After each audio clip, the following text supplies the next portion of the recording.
nhưng mình sẽ làm tích tuổi cái bóng cha bông steak nít steak chumi chorizo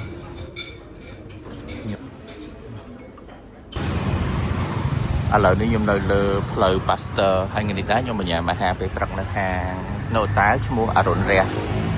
ចឹងនេះយើងដើរចូលតាមច្រកនេះមក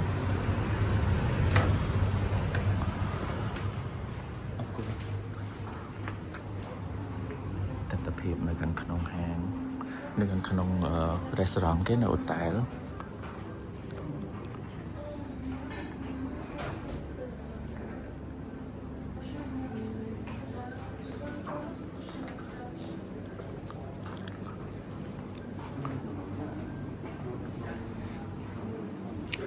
នៅគេលក់ជាអាហារ buffet ឬក៏យើងអាចកម្មង់ក៏បានដែរហើយ breakfast របស់គេបើកចាប់ពីម៉ោង 6 ព្រឹករហូតទៅដល់ម៉ោង 11 ថ្ងៃ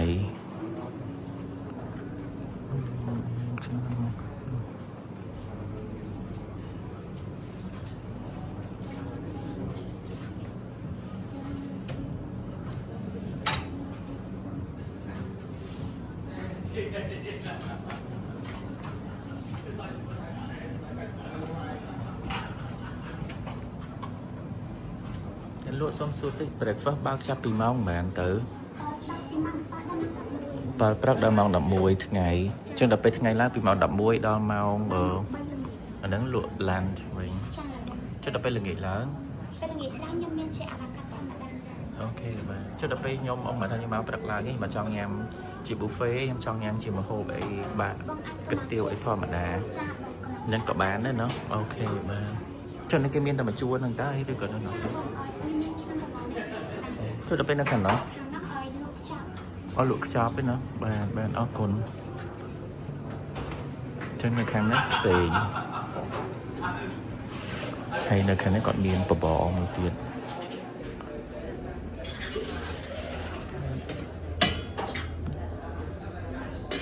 នេះក្តៅឆ្ងាញ់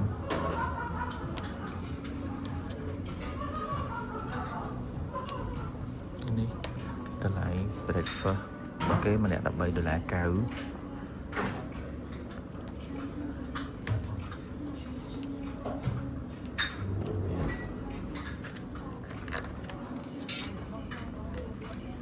យើងអាចកម្មង់ម្ហូបនៅខាងក្នុងនេះបាននឹង breakfast យើងអាចកម្មង់អាហ្នឹងបានបងនិយាយទៅ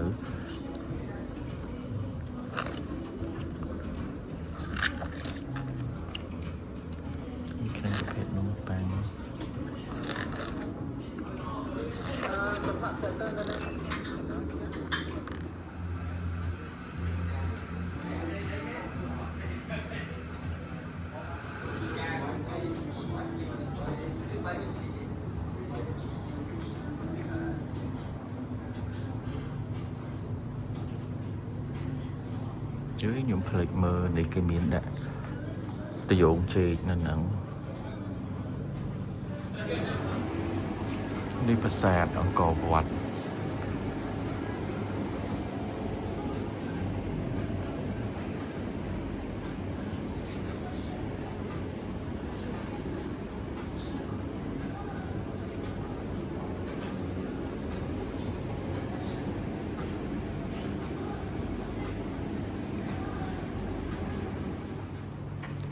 មិញដោយសារតែខ្ញុំមកហ្នឹងវាជិតដល់ម៉ោងគេលក់អាហារពេលថ្ងៃម៉ោង 11ដល់ពេលអញ្ចឹងទៅដំបូងថាញ៉ាំអាហារពេលព្រឹកហើយជិតដល់ម៉ោងអញ្ចឹងក៏អត់ញ៉ាំអាហារពេលព្រឹកវិញចាំញ៉ាំអាហារពេលថ្ងៃខ្ញុំចាំប្រហែលជា20នាទីអញ្ចឹងឥឡូវគេកំពុងរៀបចំលើកអាហារពេលថ្ងៃហើយនៅឡៃមកគាត់ពេលគេរៀបចំគឺអាហារពេលព្រឹកដូរចេញមកទាំងអស់ហ្មងដាក់តែអាហារពេលថ្ងៃវិញសុទ្ធ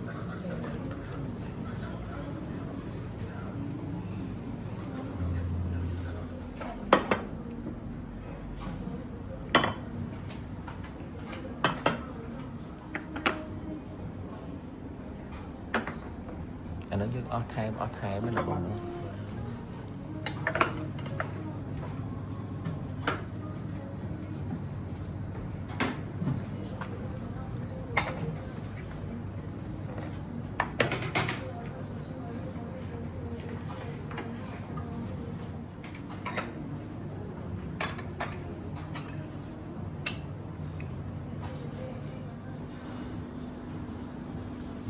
គេរៀបចំបានមកហើយស្អាតហ្មង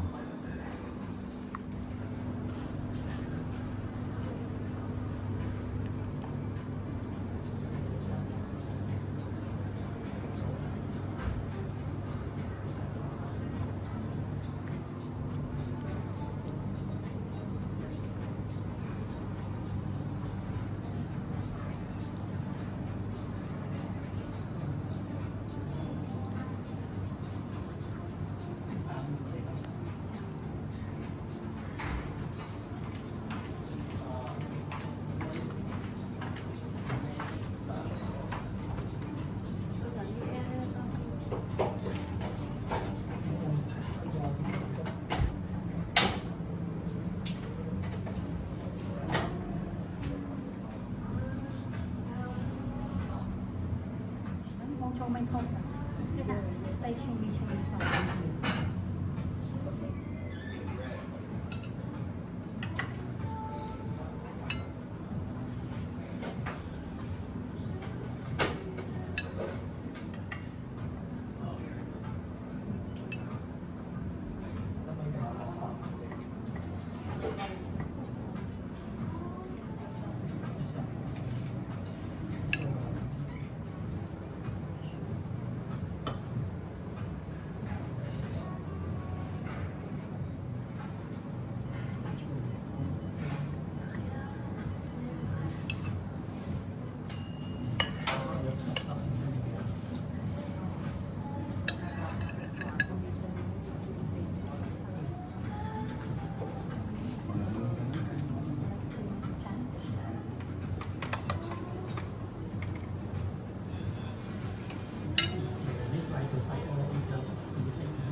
ផ្សិត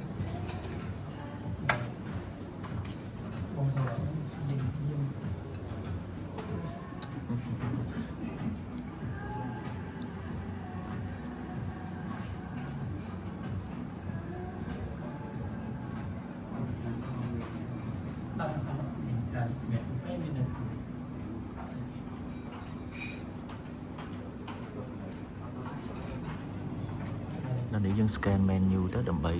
សម្រាប់ថាយើងកំងមហូប amenities របស់យើង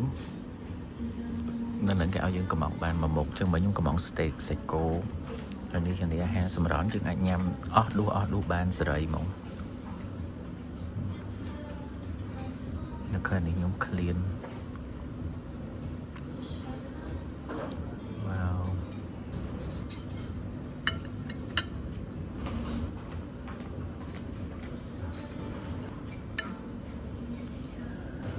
ឆ្ងាញ់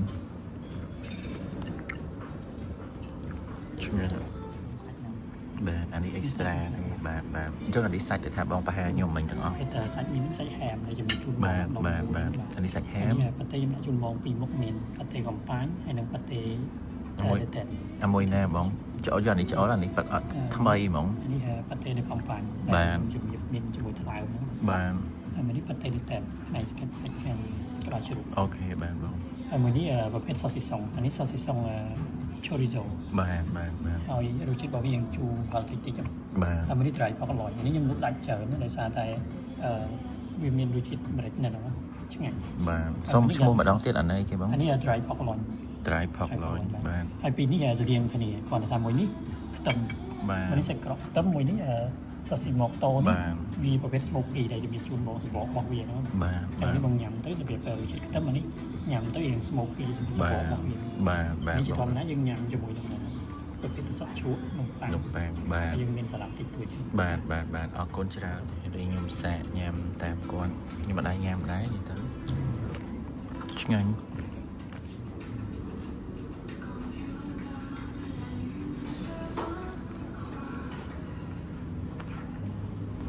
ឆ្ងាញ់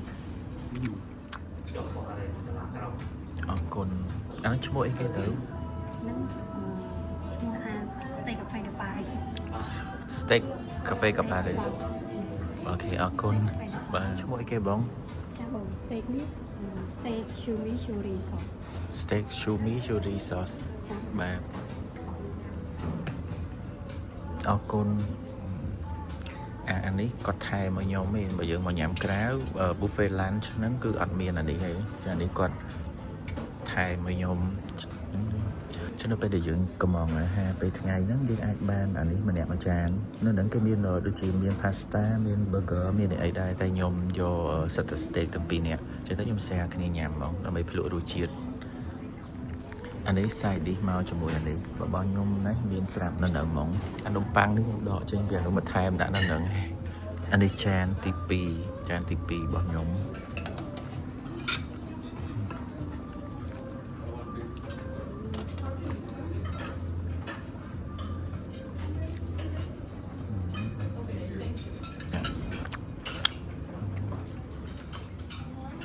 អរគុណមកណា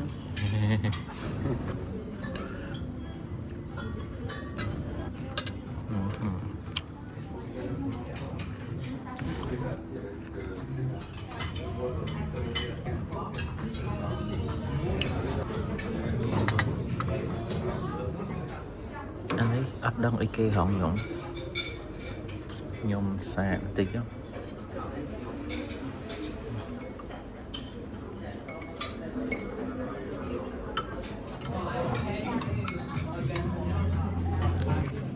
ấp đông ý sao ấp đông ý kia hỏng bò sạch đại cái mấy ấp đông ý kia đây anh ấy kia rôm bay từ nào càng khăn non nào nó hay càng kéo kẹp ok bạn một môi nhóm lụa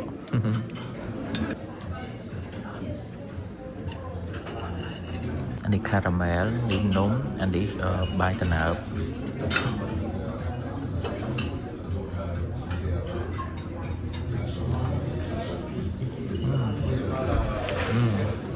ngàn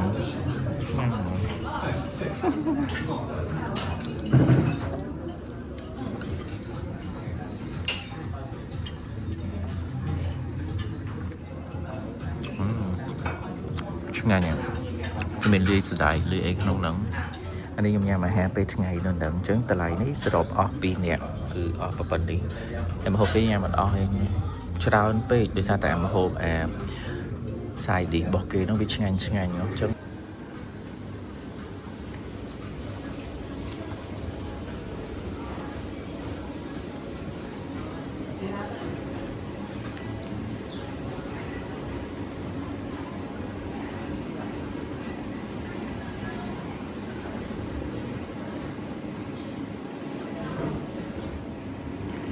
chị Khmer dương có thơ nên đậm bọn vậy tới có thấy những chị trao thì biết có đỏ và cắt mưa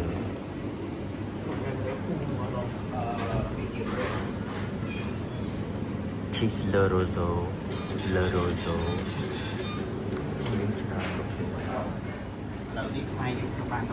thưa ban đó là ô bà cho nên sẽ cả dương thơ nó để tặng ỏ ô bà một cái mình tên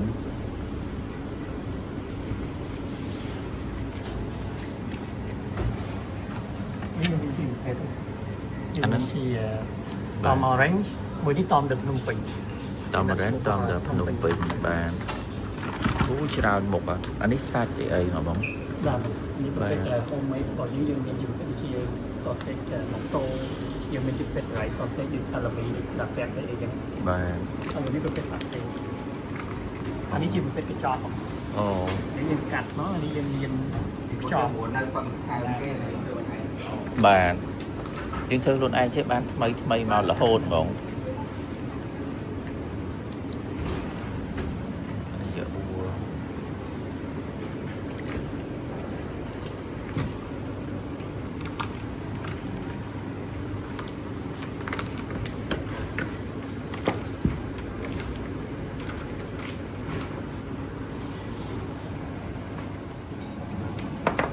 thì tới tầng phang tầng ấy cũng gì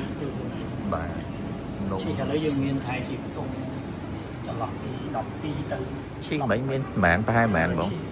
mà bao nhiêu vừa là cái dương miên lọt tung lọt đi cái lọt phang đập bà bởi vì giờ như với dương kia là bắt cùng bà còn người ta dương miên style ta một cái gì bà cũng cái chị tuần hay dương miên cái ខាងនេះប្រភេទតอม cheese មានតอม orange យើងមានតอมនៅក្នុងពេញ បាទជុតទៅពេលនេះសូមឲ្យជួយបងជួយរៀបរាប់មួយមួយឲ្យខ្ញុំបងបានទេ នេះយើងហៅឈ្មោះ Le Rosso de Prairie បាទ ចឹង cheese នេះវា fresh ជាងគេ fresh ហើយទុំជាងគេហើយជាតិគឺវាស្ទៀងទៅនឹងទឹកដោះគោស្រស់ហ្មង អូខេ ជូរ បា វា ទ អត់មានជាតិប្រៃខ្លាំង បាទបាទ ហើយបើមួយនេះចិនដា cheese បាទ ដាក់ឈ្មោះចិនដាហ្នឹងហ្មង បាទ ហើយ cheese នេះយើងទៅធ្វើវាគឺយើងយកវាទៅរុំជាមួយនឹងប្រភេទជូរបន្លែចឹងអានេះបើយើងបកមកពណ៌វាយ៉ាងកផេះ បាទ បាទហើយរសជាតិរបស់វារៀងខ្លាំងជាងមួយនេះបន្តិច បាទ បាទ រសជាតិវាប្រៃ ប្រៃតិចមែនតើ បាទ ដោយសារតែយើងឈីនេះយើងធ្វើថ្មីហ្មងហើយយើង fresh cheese បើសត cheese ហើយខេម៉ាបេនេះគឺរសជាតិរបស់វាស្តៀងទៅនឹងចិនដាដែរគាត់ថាខេម៉ាបេឯងប្រៃជាងតិច អូបាទបាទ ហើយខេម៉ាបេនេះគឺយើងដាក់ឈ្មោះហាងរបស់យើង បាទបាទ ហើយសម្រាប់ខាម៉ងបេនេះវារៀង strong ជាងគេ បាទ អានេះឆ្ងាញ់ហើយមួយនេះយើងអាចយកវាទៅដុតញ៉ាំគាត់ទៅឆ្ងាញ់ទៀត បាទ ហើយខាម៉ងបេហ្នឹងប្រៃជាងប្រភេទផ្សេងៗហើយ texture របស់វា strong ជាងគេ បាទបាទ អានេះប្រភេទពីរនេះតอม cheese មកតอม family នេះបើយើងនិយាយទៅវាគ្រប់របស់វាគឺ semi hard cheese វាអត់ទុនដូចប្រភេទនេះពេកហើយវាក៏អត់រឹងពេកដែរ បាទ អញ្ចឹងយើងមានពីរប្រភេទយើងមានតอมទៅ orange ហើយមានតอมទៅក្នុងពេក បាទ រសជាតិរបស់វាក៏រៀងប្រៃដំណំដែរ បាទ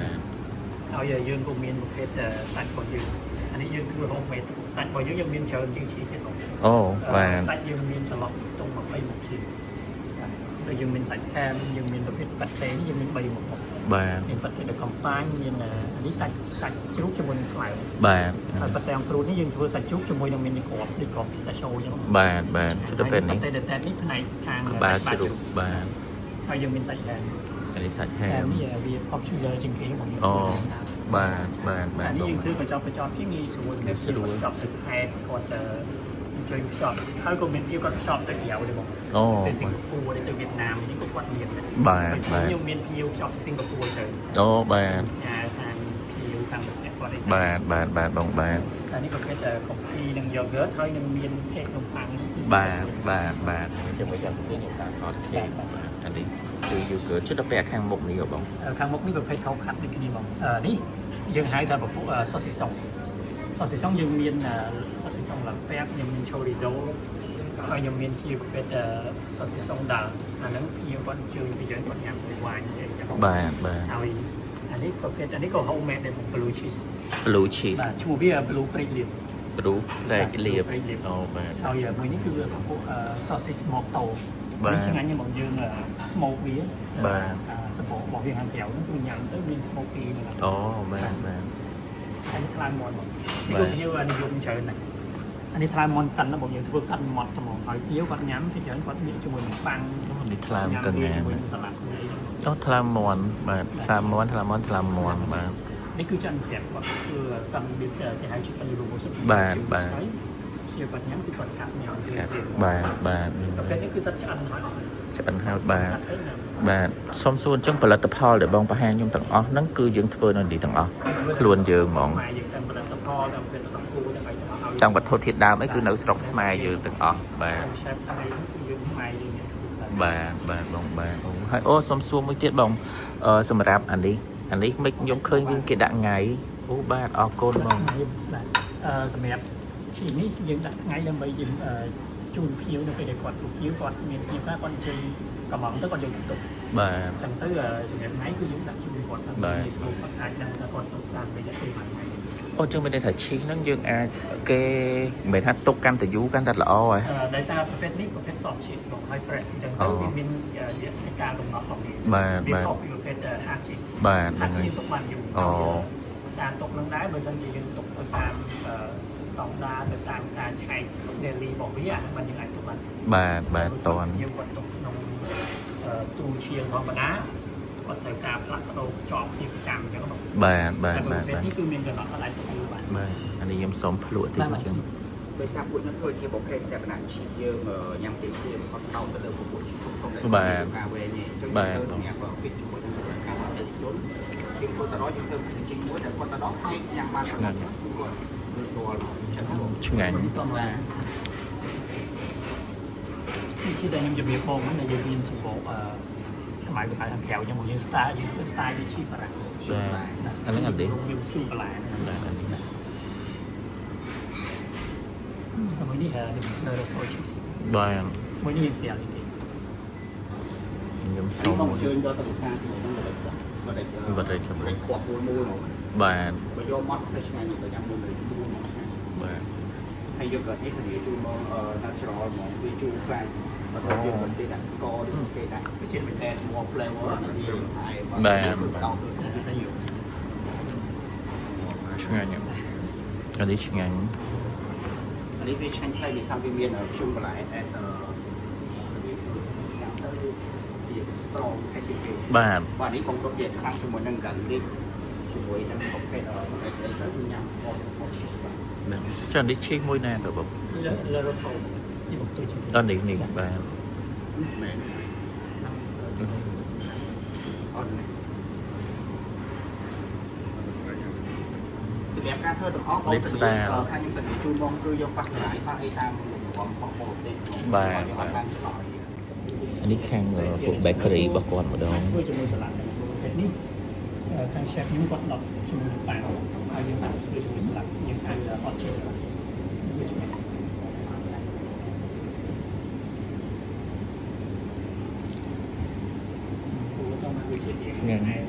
នំប៉័ងគាត់ដុតថ្មីថ្មីហ្មងឆ្ងាញ់នេះបើសិនជាអ្នកទាំងអស់គ្នាចង់បានកំងឈីសហាមឬក៏ថ្លើមកងានឬក៏សាច់អីផ្សេងផ្សេងអញ្ចឹងអាចតំណមកបងបានហើយដូចថាគាត់វិចខ្ចប់ឲ្យយើងបើស្អាតហ្មងយើងអាចយកចេញទៅក្រៅប្រទេសណាដែលអនុញ្ញាតឲ្យយើងអាចយកឈីសយកសាច់យកអីប្រភេទហ្នឹងទៅបានយើងអាចយកទៅបានដែរហើយនេះលេខទូរស័ព្ទរបស់បងសុភ័ក្រនៅខាងសាខា Pasteur លេខទូរស័ព្ទ015 874 833ដងបងសុភ័ក្រគាត់នៅខាងខេម៉ាហើយនឹងនេះមួយទៀតនៅខាងសាខាវត្តភ្នំឈ្មោះបងខន្តីលេខទូរស័ព្ទរបស់គាត់016 693 833ដង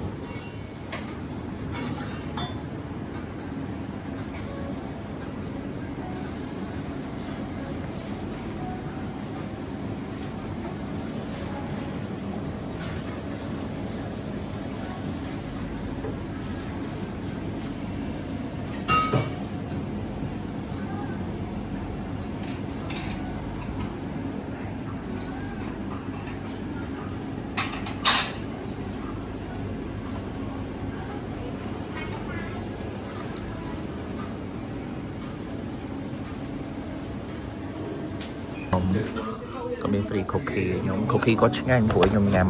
ពេលមុនហ្នឹងខ្ញុំបានភ្លក់ហើយអី